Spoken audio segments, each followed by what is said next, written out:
everyone, welcome back to Biology Funda. And before starting the class, I want to mention that I am receiving messages from some students and they are from class 11th and they are demanding to start biological classification.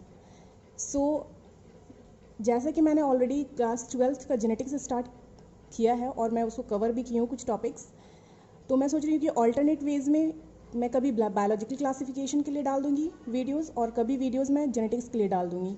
ऐसे क्या होगा कि class 11th का भी कुछ cover हो जाएगा topics और कुछ इंपॉर्टेंट टॉपिक्स जो है वो क्लास 12th के लिए भी कवर हो जाएगा। बेसिकली मैंने जेनेटिक्स इसलिए स्टार्ट किया क्योंकि वो ऑन द बेसिस ऑफ, अगर हम देखा जाए कि मेडिकल के बेसिस पे, अगर एग्ज़ाम के बेसिस पे देखें तो वो ज़्यादा इम्पॉर्टेंट है।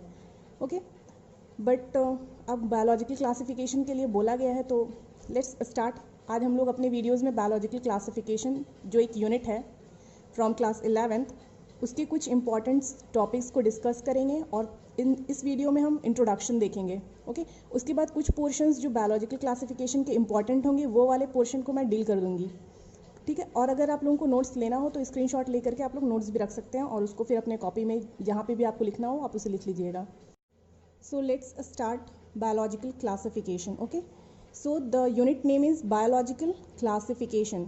Hair it means that biological simply means life forms, कोई भी ऐसी चीज़ जिसमें लाइफ हो, एंड क्लासिफिकेशन मीन्स अगर बहुत सारे ऑर्गेनिजम्स है तो उसको डिफरेंट कैटेगरीज में क्लासीफाई करना, अलग अलग बांटना। So that all process is called as biological classification. So before starting the topic, first I want to explain about biological diversities. Okay, जैसे कि हम लोग अर्थ पे देखते हैं बहुत सारे ऑर्गेनिजम्स प्रेजेंट हैं। सो जितने भी वैरायटीज़ हम लोगों को देखने के लिए मिल रहे हैं ऑर्गेनिजम्स के, वो सारे डाइवर्सिटीज़ कहलाएंगे। So diversities means different form of varieties, okay, and biological means life form. So if we say biological diversities, it means different varieties of life forms, मतलब कि बहुत सारे varieties organisms के जो हम लोगों को दिखते हैं अर्थ पे। So that is called as biological diversities.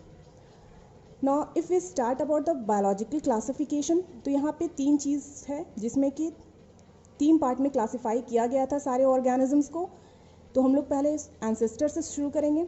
सबसे पहले एंशियंट में क्या हुआ, उसके बाद फिर मॉडिफिकेशन या मॉडिफाइड फॉर्म में कितने क्लासिफिकेशन एज अ रिजल्ट निकल कर आए। ओके, तो फर्स्ट जो सबसे पहले एंशियंट क्लासिफिकेशन में जो था वो था टू किंगडम क्लासिफिकेशन। अब बात करते हैं टू किंगडम क्लासिफिकेशन की, तो मतलब कि जितने भी ऑर्गेनिजम्स हमारे अर्थ पे प्रेजेंट हैं उस सारे ऑर्गेनिजम्स को दो किंगडम में बांटा गया, मतलब दो पार्ट में डिस्ट्रीब्यूट कर दिया गया। और ये जो दो पार्ट में डिस्ट्रीब्यूट किया गया था, ये जिस साइंटिस्ट ने किया था उनका नाम था कैरलस लीनियस।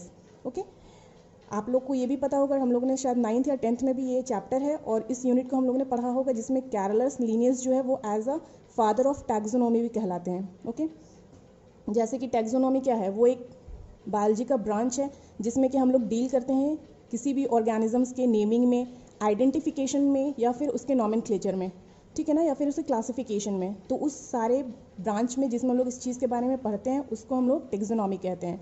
तो हमारा जो कैरलस लीनियस जो साइंटिस्ट थे, he was a father of taxonomy. Okay, तो इन्होंने क्या किया कि जितने भी ऑर्गेनिजम्स प्रेजेंट थे हमारे अर्थ पे उसे दो पार्ट में डिस्ट्रीब्यूट कर दिया गया। The first part was kingdom Plantae, पहला जो उन्होंने किंगडम दिया उसमें सारे प्लांट्स को रख दिया, और जो दूसरा किंगडम उन्होंने दिया उसमें सारे एनिमल्स को डाल दिया।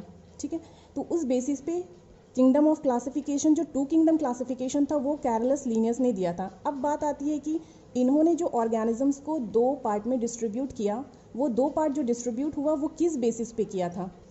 सो the classification, two kingdom classification was based on the first is locomotion, पहला जो है वो लोकोमोटरी मूवमेंट पे डिपेंड था, और सेकेंड जो क्लासीफाई जो हुआ था, सेकेंड जो बेस था वो था प्रेजेंस और absence of cell wall. Okay, तो अगर हम फर्स्ट बेसिस की बात करते हैं जिसकी वजह से टू किंगडम क्लासिफिकेशन दिया गया था, locomotion, it means that movement from one place to another. अगर कोई भी ऑर्गेनिज्म अपनी जगह से मूव करके वो दूसरी जगह जा सकता है तो that process is called as locomotion. तो क्या प्लांट हमारा लोकोमोशन शो करेगा? ये हमेशा फिक्स रहता है, स्टेशनरी रहता है, ये कभी भी मूव नहीं करता है। ओके, बट एनिमल्स जितने हैं वो सारे मूव करते हैं एक जगह से दूसरी जगह पे, तो लोकोमोशन के बेसिस पे जितने भी जो स्टेशनरी थे वो सारे को प्लांट में डाल दिया गया, और जितने ऑर्गेनिजम्स में मूवमेंट देखा गया उसे एनिमिलिया में डाल दिया। सेकेंड था हमारा बेसिस प्रेजेंस और एब्सेंस ऑफ सेल वॉल। जैसे कि हम लोग सबको पता है कि जो किंगडम प्लांटी है, जो प्लांट होते हैं उस प्लांट के सेल में उस प्लांट के सेल में हमेशा सेल वॉल प्रेजेंट होता है। ओके, सेल वॉल क्या होता है? It is the external covering of the cell. ठीक है, अब प्लांट को सेल वॉल की ज़रूरत क्यों पड़ती है? क्योंकि प्लांट का जितना भी पोर्शन है दे आर वेरी डेलिकेट, वो बहुत डेलिकेट होते हैं। ओके, तो इसलिए सेल वॉल का होना बहुत ज़रूरी है ताकि प्लांट के इंटरनल ऑर्गन्स जितने भी प्रेजेंट हो उसको प्रोटेक्ट किया जा सके। अब बात आती है एनिमल सेल जो है, एनिमल सेल का जो स्ट्रक्चर होता है वो बहुत ही कॉम्प्लेक्स होता है और उसको सेल वॉल की ज़रूरत नहीं पड़ती है, इसलिए सिंपली इसमें बस एक आउटर कवरिंग होता है and that is plasma membrane. Okay, but हमारा प्लांट सेल में सेल वॉल भी होगा और उसके बाद प्लाज्मा मेम्ब्रेन आएगा और उसके बाद इंटरनल स्ट्रक्चर सारे होंगे, जैसे कि साइटोप्लाज्म होगा और उस फिर साइटोप्लाज्म में बहुत सारे डिफरेंट सेल ऑर्गेनल्स प्रेजेंट होंगे। ये मैंने बस ऐसे ही रफ डायग्राम बना दिया है जिसमें कि कुछ मैंने दिखा दिया है, like nucleus, Golgi bodies, mitochondria. ठीक है, ऐसे बहुत सारे सेल ऑर्गेनल्स प्रेजेंट होते हैं हमारे साइटोप्लाज्म में। सो सेल वॉल प्रेजेंट होगा प्लांट में एंड सेल वॉल एब्सेंट होगा, लैक करेगा एनिमल में। So on that basis two kingdom classification, plant cell and animal cell, and it was divided by Carolus Linnaeus. So this is all about two kingdom classification. Now later on what happened that some scientists didn't accepted the two kingdom classification. Okay, and what was the reason behind this? Carolus Linnaeus ने अपने जो classification किया था उसमें इन्होंने ना ही unicellular और multicellular के बारे में कुछ भी बताया और ना ही इन्होंने प्रोकैरियोटिस और यूकैरियोटिक को कंसीडर किया। ओके, मतलब कि जो ऑर्गेनिज्म है उस ऑर्गेनिज्म में जो सेल प्रेजेंट है वो या सिंगल सेल है या फिर कॉम्प्लेक्स है उनकी बॉडी, इसके बारे में कुछ भी कैरलस लीनियस ने नहीं बताया। तो उस बेसिस पे टू किंगडम क्लासिफिकेशन फेल हो गया और उसकी जगह पे एक और साइंटिस्ट आया, उन्होंने थ्री किंगडम क्लासिफिकेशन दिया। Okay, so three kingdom classification जो दिया था वो साइंटिस्ट थे E.H. Haeckel. Okay, Ernst Haeckel. तो इन्होंने थ्री किंगडम क्लासिफिकेशन दिया और इनका जो बेसिस था वो बेसिस यही था कि जो ऑर्गेनिज्म है वो यूकैरियोटिक है या प्रोकैरियोटिक है, मतलब उसका प्रिमिटिव कैरेक्टर है या फिर कुछ एडवांस्ड कैरेक्टर भी है, और या फिर वो यूनिसेल्युलर है, it means single cell present है उसकी बॉडी में, या फिर मल्टी सेल्युलर है या कॉम्प्लेक्स स्ट्रक्चर है। तो उस बेसिस पे अर्नेस्ट हैकेल ने क्लासिफिकेशन जो दिया वो उन्होंने तीन पार्ट में डिवाइड कर दिया। तो जो तीन पार्ट था उसमें फर्स्ट पार्ट मेरा था किंगडम प्लांटी, किंगडम एनिमेलिया। ये दो ऑलरेडी हमारे लीनियस जो थे वो ऑलरेडी डिस्कवर कर चुके थे, उन्होंने दे दिया था। तो अर्नेस्ट हैकेल ने अपनी तरफ से जो ऐड किया वो जो किंगडम था वो था किंगडम प्रोटिस्टा। ओके, सो ये किंगडम प्रोटिस्टा जो उन्होंने दिया था वो दिया था यूनिसेल्युलर के बेसिस पे एंड मल्टी सेल्युलर बेसिस पे। So three kingdom classification was given by Ernst Haeckel और इन्होंने जो अपनी तरफ से ऐड किया वो था kingdom protista. So this is about three kingdom classification. अब जैसे जैसे डिस्कवरी होती गई, जितना ज़्यादा मॉडिफिकेशन होता गया, एक्सपेरिमेंट साइंटिस्ट ने किया, उसके बाद एक फाइनली मॉडिफाइड फॉर्म निकल कर आया क्लासिफिकेशन का, and that was five kingdom classification, जो फाइनली एक्सेप्ट किया गया सभी साइंटिस्ट के थ्रू। ठीक है, और ये फाइव किंगडम क्लासिफिकेशन जिस साइंटिस्ट ने दिया था उनका नाम था R.H. Whittaker. Okay, so R.H. Whittaker has classified all the organism into 5 groups and that was called as five kingdom classification. Now अब हम लोग अगर देखते हैं कि R.H. विटिकर ने जो फाइव किंगडम क्लासिफिकेशन दिया था उसमें कौन कौन से किंगडम आते हैं, तो तीन तो हम लोगों ने पहले ही देख लिया, kingdom protista, kingdom animalia and kingdom Plantae. दो लेनियस ने दे दिया था और एक दे दिया था हमारे अर्नेस्ट हैकेल ने। तो R.H. विटिकर की तरफ से दो और एक्स्ट्रा दिया गया and that was kingdom Monera, this one kingdom Monera and kingdom fungi. Okay, kingdom Protista already Ernst Haeckel ने दिया, kingdom Plantae and kingdom Animalia given by Carolus Linnaeus. So R.H. Whittaker ने अपनी तरफ से kingdom Monera add किया and kingdom fungi, and finally ये five kingdom classification कहलाया। So this is the accepted classification, five kingdom classification.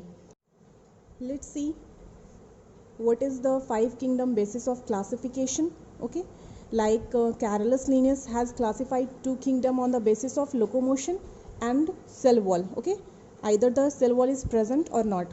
So in similar way, the five kingdom classification that was given by R.H. Whittaker has also based on some properties. Okay, so the first properties is cell complexity. The first property, cell complexity. It means that कि जो हमारे body में cell present है वो कैसा है, simple form में है या कॉम्प्लेक्स फॉर्म में है. तो जैसे कि हम लोगों को पता है प्रोकैरियोट मीन्स होता है कि कोई भी ऐसा ऑर्गेनिज्म जो प्रिमिटिव कैरेक्टर शो करता हो या जिसकी बॉडी में ज़्यादा कुछ भी डेवलप ऑर्गेनल्स नहीं हो, तो उस तरीके के ऑर्गेनिजम्स को हम लोग क्या बोलते हैं, सिंपल कहते हैं. सिंपल ऑर्गेनिज्म, ज़्यादा सेल ऑर्गेनल्स नहीं होगा, न्यूक्लियस एब्सेंट होता है उस कंडीशन में. सो तो प्रोकैरियोट्स जो है वो सेल कॉम्प्लेक्सिटी में आता है. और यूकैरियोट्स, अगर कोई भी ऑर्गेनिजम्स जिसका बहुत एडवांस्ड कैरेक्टर है और सारे सेल ऑर्गेनल्स प्रेजेंट है like nucleus, mitochondria, then Golgi bodies, so all that characters come under complexity. So the cell complexity will increase in eukaryotes and the cell complexity will be less in prokaryotes. Now the second basis of classification is mode of nutrition.